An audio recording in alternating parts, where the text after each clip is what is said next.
No reason to keep on working unless you need the money. The real thing you need to do is keep active. Keeping active is the critical process.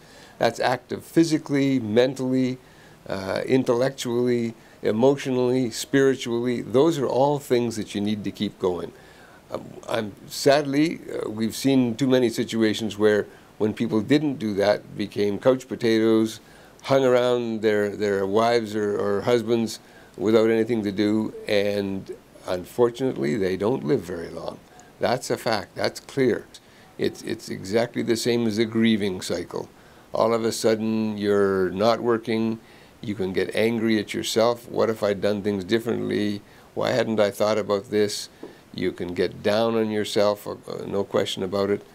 The issue is figuring out some things that you could do. Now, for some people, that's a short-term series of things. It's not necessarily for the rest of my life I'm going to do this. What it is saying, these are the things I want to do in the next 6 months. These are the goals I have. And setting those goals is so important. It's so important. If people don't have goals, then everything can stop far too quickly and far too easily. And amazingly, physical things, health things that you'd never thought of come to the fore. Whereas if you're busy and active, you're thinking about what it is you can be doing, you're taking initiatives and you're setting goals, it just lifts all that weight off you.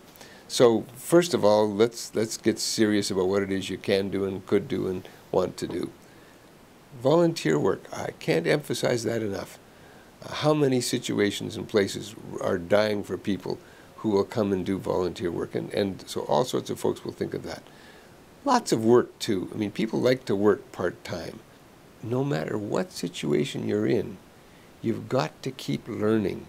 Continuous learning, continuously upgrading skills and knowledge, and this is as simple as understanding the new thinking in leadership to mastering new technology, which can be quite a daunting task for some.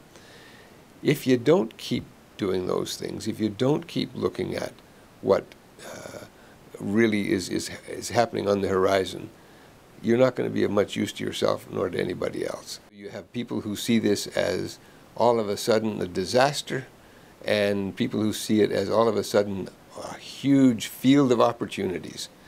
I tend to reinforce the opportunities idea, and what needs to happen is people need to think about, and sometimes with some prodding and guiding in the process, think about what those opportunities might be for them. You know, life is so full of things that you could do.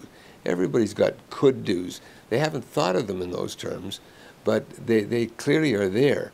It's a question of picking, as I said, and focusing, identifying what it is they're really interested in doing and going after it.